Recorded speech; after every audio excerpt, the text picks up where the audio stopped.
Balandia, micro du pasteur Bobo, actualité compliquée, topé bilan, moté aux alliés, actualité compliquée, la bilan, bon, c'est pas là, vous avez ébélé, bon, la biso, penza, nasi, ton invité à l'autre, vous en avez invité la biso, et vous allez invité à un journal, les alliés, pasteur Joël Sendwe, vous allez, bonjour, pasteur Joël. Bonjour, pasteur Bobo. Vous le sentez? Ça va. Moi, c'est à Rosala. A invité un journal, transformé l'autre, tout ça, la bilan pesant. Tu vas toujours au qui m'ont pas si, au Méli d'Afalgan, mon cœur d'équipe pas si, au Méli Nérofen, mais Keba, Balabi Keba, au Melava, le Mété, et le bataille Litabembo pour Obosala, Masolo, ya Mboka, Nayo, comme DRC is your country, DRC is my country. Do not let someone else do or do something for you. You can do it, stand up, go ahead, Kendi Bosso, Congo. Ezali Mboka Baba, toujours there is no place like home.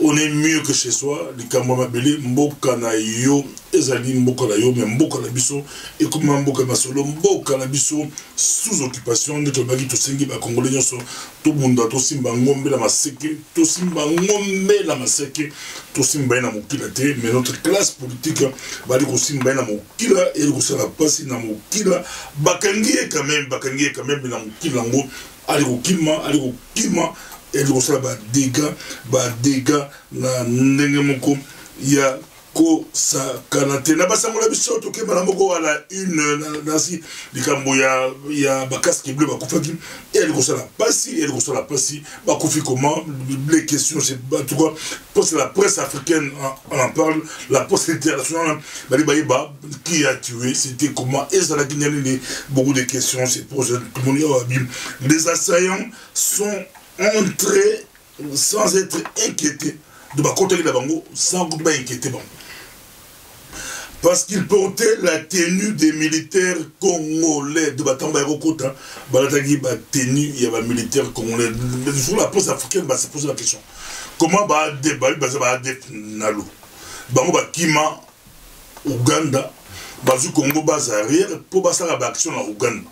Comment est-ce que yo ezenti okimi okipa voisin au bon peuple voisin et peuple voisin mo c'est la bazo batela yo au bon mami au musu ko beta ba nganda quoi c'est un peu illogique ça clarté makambo bango leur guerre c'est là contre l'Ouganda. Comment est-ce que bazo bon mama ba attaquer sur est-ce que bazo betela comme la bonté c'est des questions que les gens se posent do bassin ba kotaki ba militaire ya armée congolaise c'est ba l'attaquer sur bazaki ba vrai militaire congolais parce que les autres là Tanzanie ba fanda la bango ces militaires congolais ba kota la bango la baso Laurent ba kotaka pour la bango on peut grapter bago so ba ration ba damas da bango ba go zo ndega isana ka ba go zo la bango bazui après ba surpondre bango ekomi ma solo ekomi ma ça c'est bêti et puis ba depuis na l'autre ba bomba bateau ils ont ba mbeli ba machette mais oyo attaque oyo ba roquette bêti ba vraie roquette et betaki mindoki a solo ba détruit même en partie quand là il y a Monisco deux hommes tata donc les militaires congolais venaient tous les jours chercher leur ration de nourriture. Dès qu'ils sont entrés dans le camp, des assaillants se sont rués vers le centre de communication qu'ils ont fait sauter.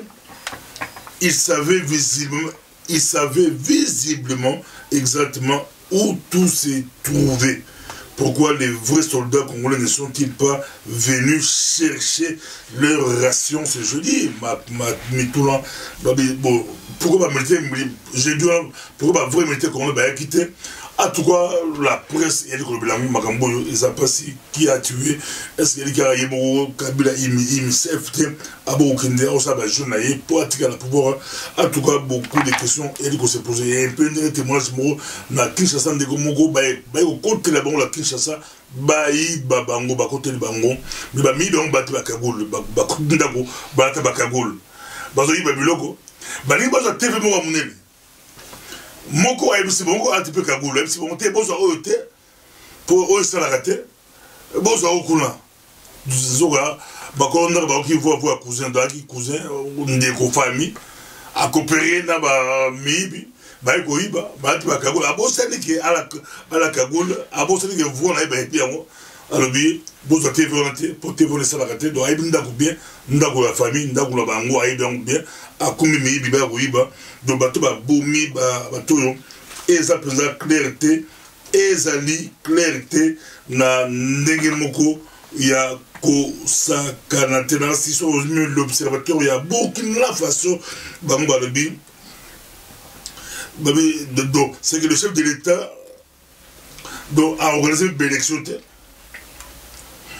Il n'a pas organisé une élection et puis il risqué à profiter de la situation parce qu'il fallait le chef de l'État du Congo a organisé une élection à sa monter mais a risqué à profiter de la situation de la tuerie, massacre, il y a Robomba, Salami la béni à profiter de l'ango pour y abimasusu.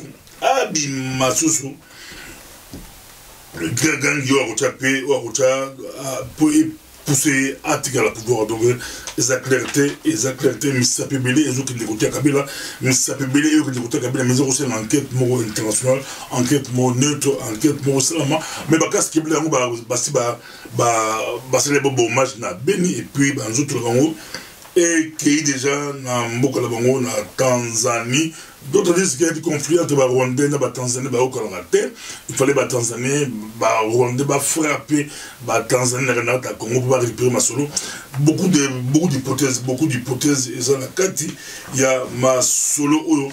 Et Zali, qu'on peut savoir si Marbo à Congo, et peut ça toujours pas si, mais tu as dit que Kabila a fait mandat, président fait mandat, président hors mandat, afin de dire impopulaire, c'est pour l'image de tout le monde, tous les gens qui sont là, na Kinshasa, ça autant pour le président hors mandat, impopulaire, na ba militaire de l'impanzi, na mindu qui va autant pour le bakinois, bazo talaye on de baibité, bazo talaye quoi mon paya, baibité, président impopulaire, président hors mandat, na si grogne, ezama casse na Kinshasa. En tout cas, au milieu des diplomates, c'est difficile qu'il y ait la pouvoir pour gros les gens pour matin dans des santé, pour aller payer Kinshasa salité à santé. En tout cas, j'avais pas ce bon.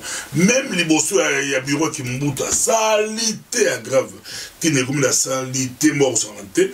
Mais l'argent circule, mais dans le circuit informel. C'était aussi aujourd'hui, dans des groupes Bautikina, mon salité grave, mon terrasse. Beaucoup qui ont chanté, les concerts, comme la bande, la porte, bango, beaucoup, masanga, agogo, et ça, comme ça, la passe, si vous avez inconscient, tout le monde est étudiant, il y a ifasika, Olé Babunda, Kabila dégage, bon, parce que vous n'avez pas de bango, bon, t'as un peu esprit, pendant qu'il y a changement de régime, même beaucoup, ils ont renouvelé, et bango étudiant à l'élo, étudiant à biso, bango de tel bon te bazo le landé mais voilà so kabila boko mbonga mais voilà a ma gram pao bango sanaki mutwana il faut akende eza ko sala parce mais pression eza on continuer na niveau international to moni Union européenne yé a lobby blague réalité bango penza blague réalité bango balobi.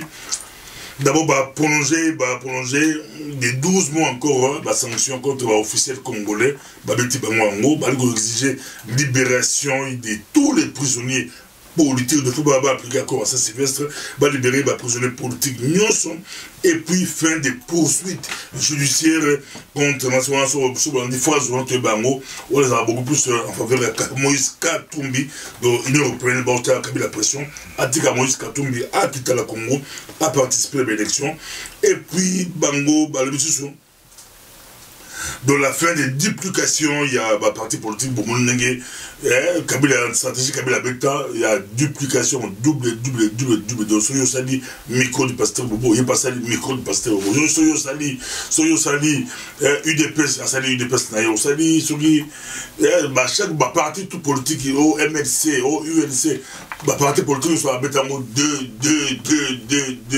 au résistant patriote, il pas résistant patriote, au biso, biso tel mouvement il pas petit ailleurs mi balé c'est stratégie Kabila mais au niveau Union européenne ba autre pression atika bloc on atika est-ce que Kabila atika moi vous pas si quand on Bruno Tshibala autoporté serment a commis président UDPS a remplacé et quelle série de monde pas même les phares va rappeler que non article 97 a construit le budget Rose a été en même temps premier ministre et puis chef du parti politique le série Tshibala a démissionné et sous mais c'est Tshibala parce que Tshibala a démissionné en limité ça bazoloba mais eza Kabila a démissionné dès a démissionné mais le peuple a Kabila kende nde Kabila kokende bon makamongo sort ya Tshibala eza maboko Kabila mais sort pe ya Kabila eza maboko peuple sur le peuple ndimi Kabila a kokende makambo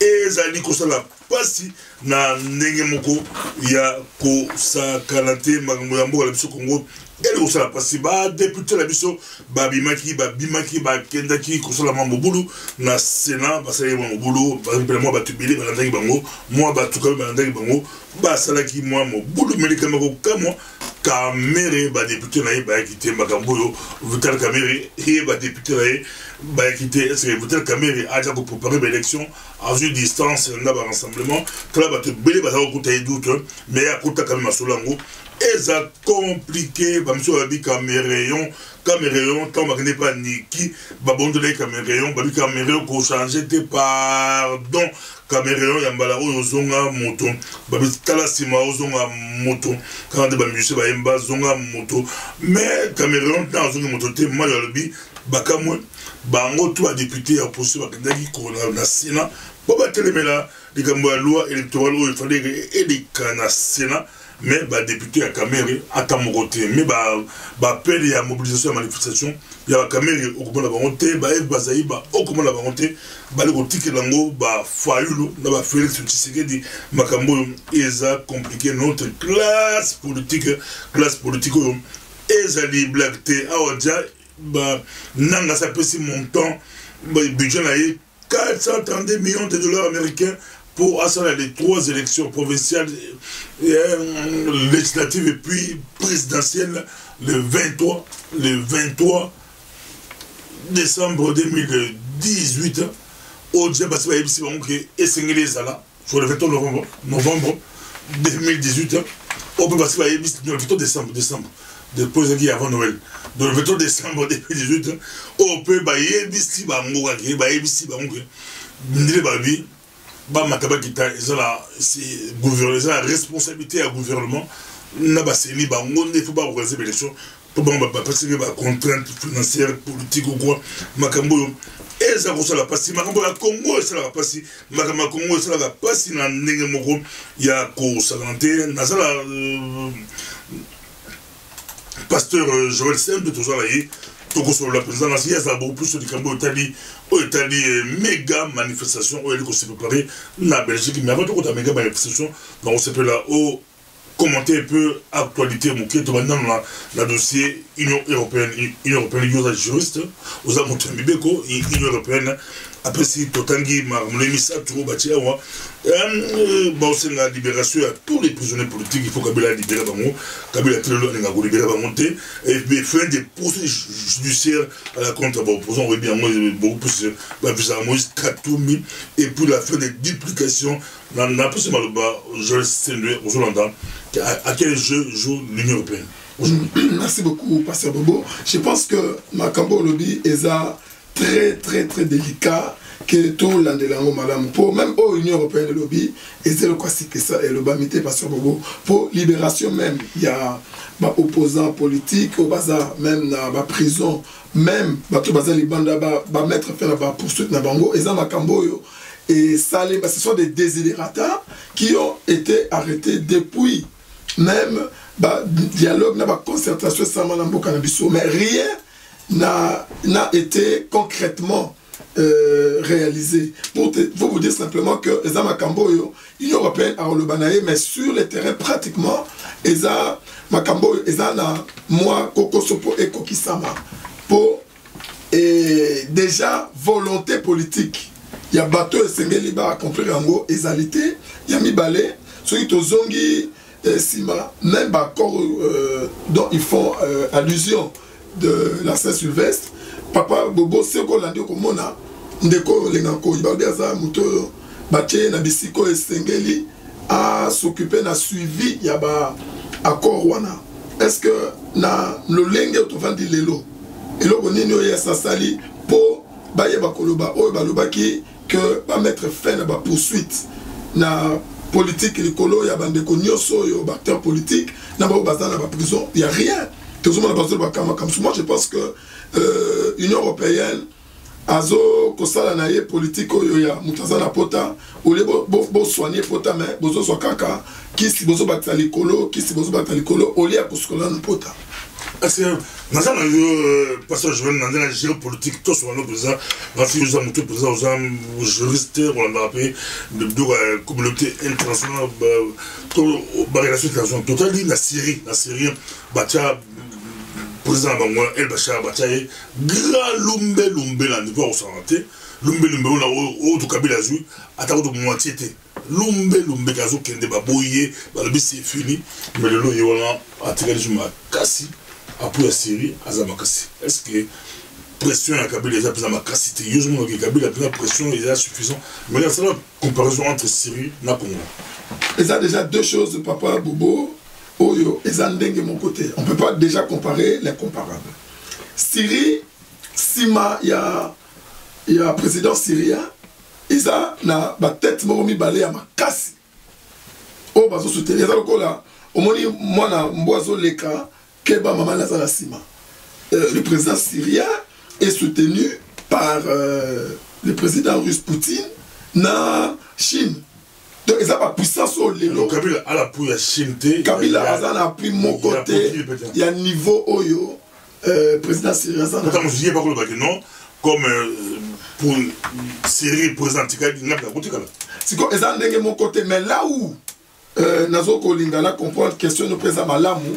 Et ça que toutes les mesures qu'on prend contre le pouvoir en place ou le gouvernement Kabila, elles ont touché directement Kabila. Il y a ça comment l'Union européenne les suit. En quoi est-ce que ça touche Kabila?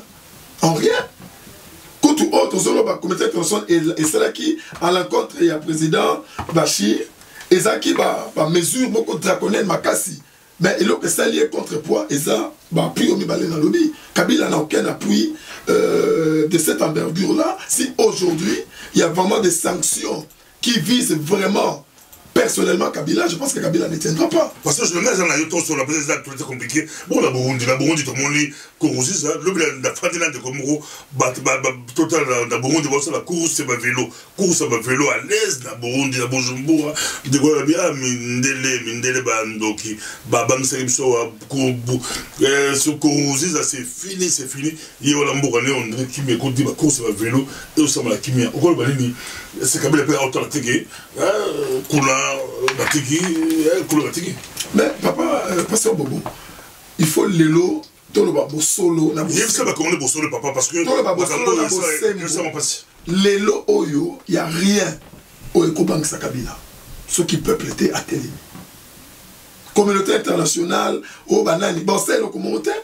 Pour tala au balobi on a l'Union européenne. Et ça et le côté là. Et Bank Sakabila et le communauté. Kagame tout. Et au ça et le côté président.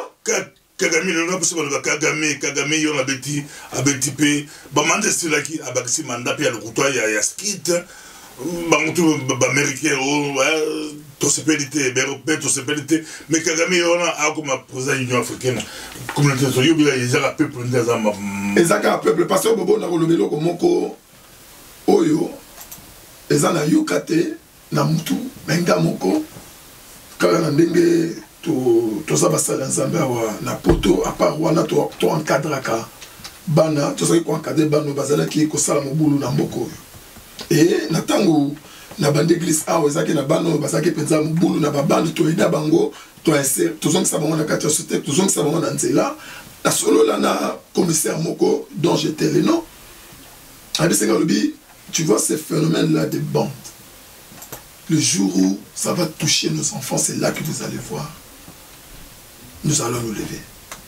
Et puis, on a vendu à la comprenant.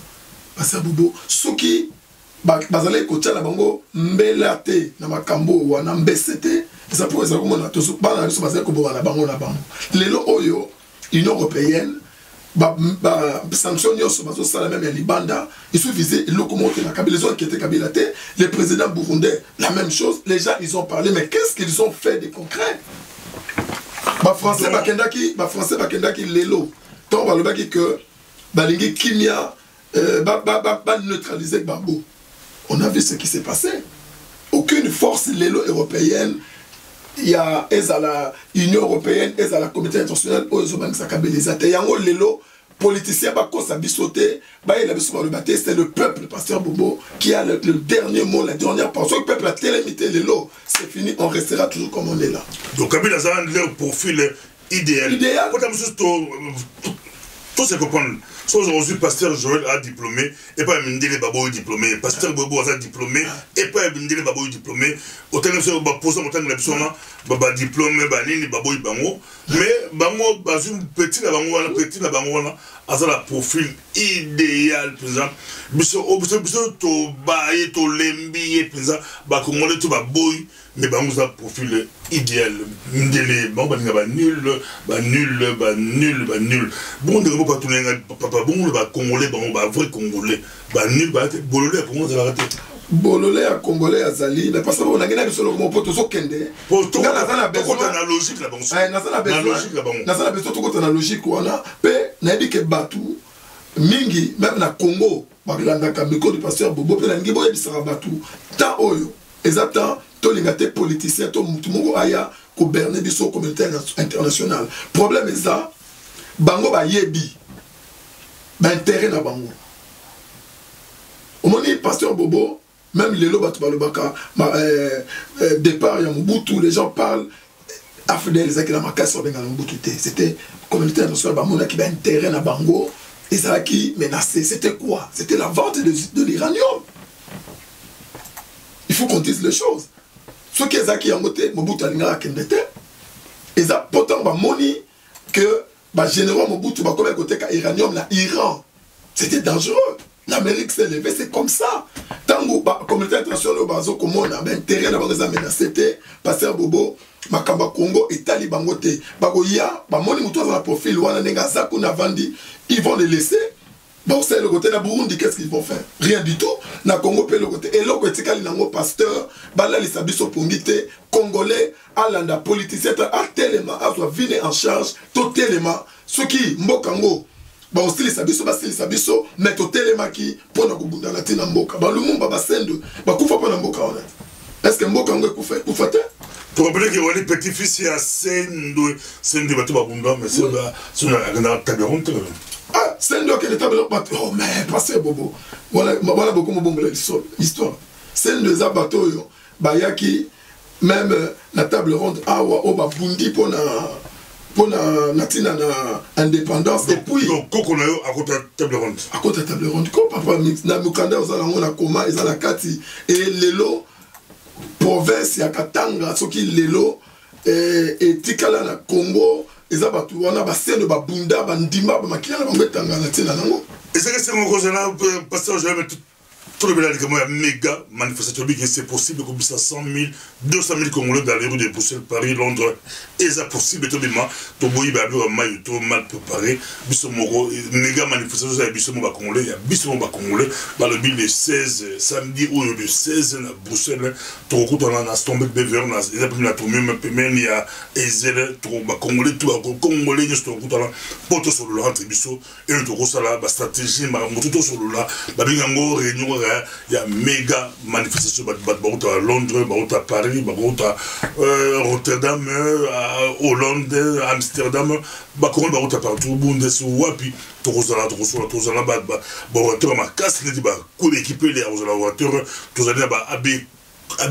pini orateur avec Christian organiser marche à 16 février orateur toi pasteur je le sais nous bozokaye ozaka vangu orateur pasteur Bobo orateur tout ça ani moi si à ma tata oratrice de Boya et puis échange débat tosola penza tosola topesa maele ensemble na pesi baloba pasteur Joël Destiné genre avant pesi baloba pour la comme kuna lido yo lo balanso yo lobi pour la culture l'adresse. Merci beaucoup nga na lingi mingi na landi sama actualité on leki na makamto lobi pour la loba poni tozo sala méga manifestation wana boki bino mokwa ba makambo yo ezo le kalambo kanabiso la communauté internationale donne des pseudo-sanctions. Des sanctions. Oh, biso, tant que Mayamoto et Tumbakelamba, tes sanctions, les chiens à bois, la caravane passe. Alors, les abiloko zola lisa population, et zola lisa biso. Makambo alobi ya babomi soi-disant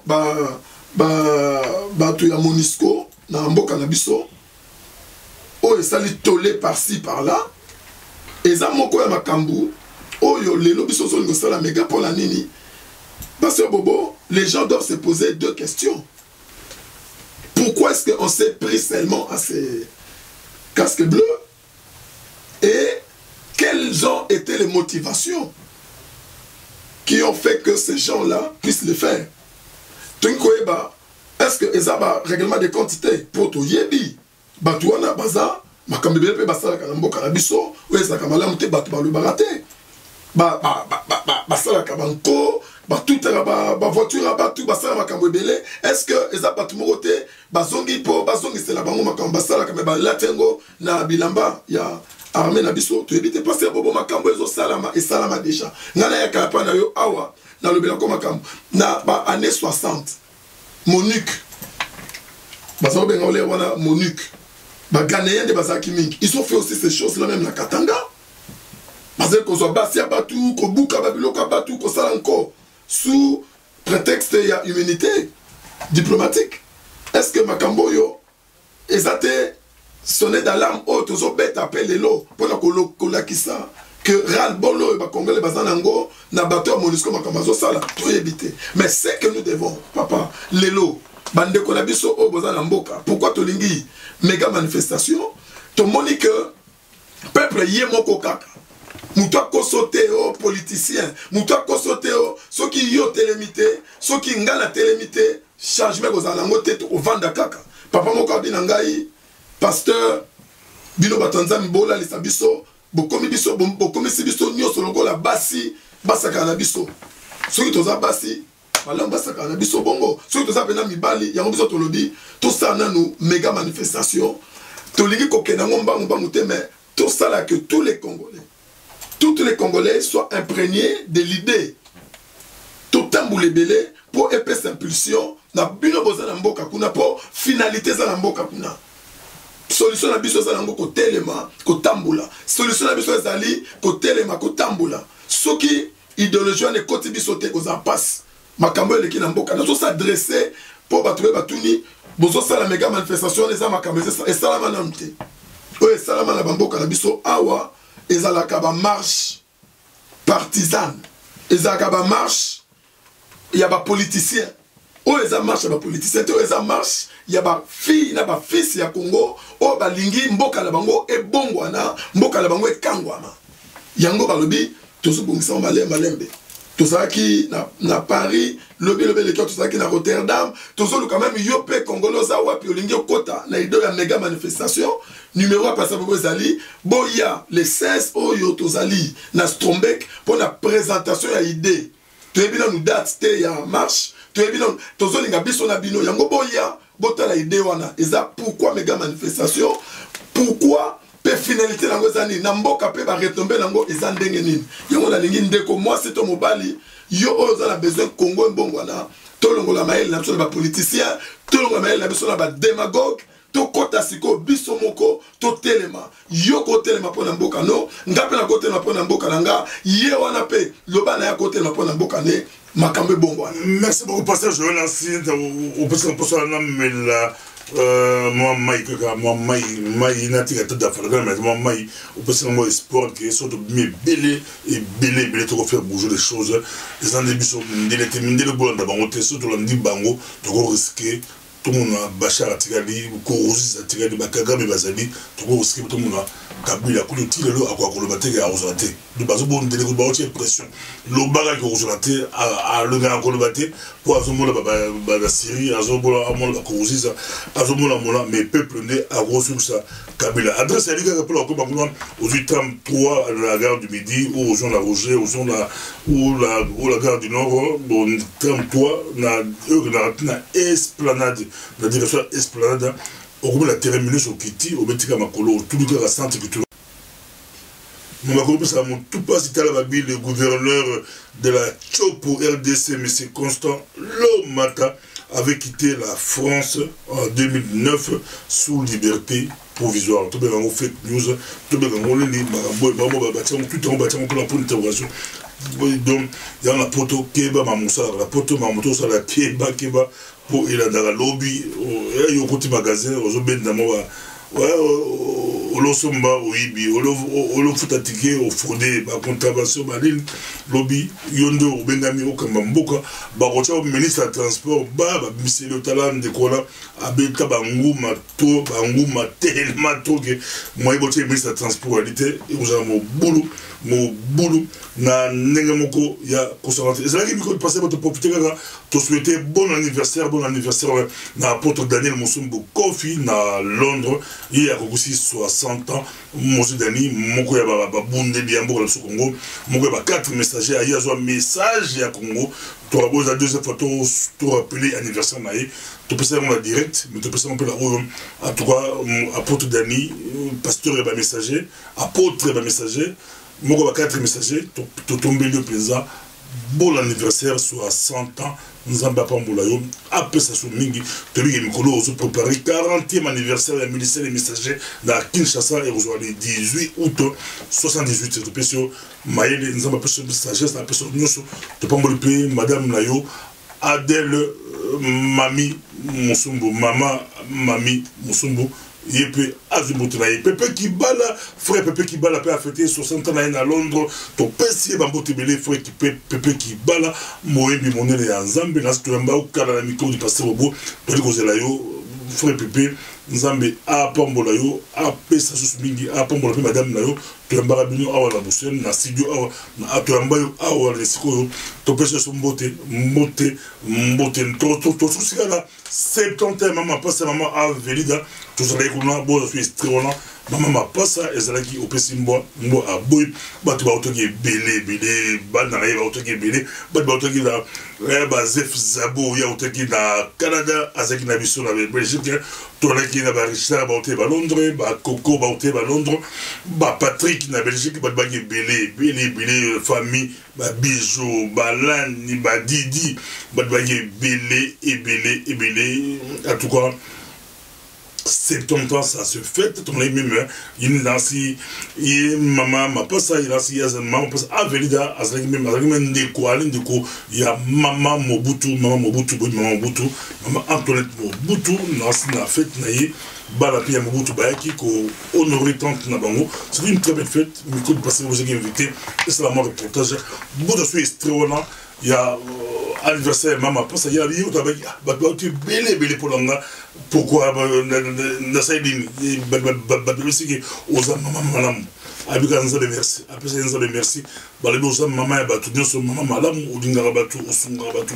yango toiko honorer yo tala gâteau ya kafu il y a 70 ans ça se fête to tomber le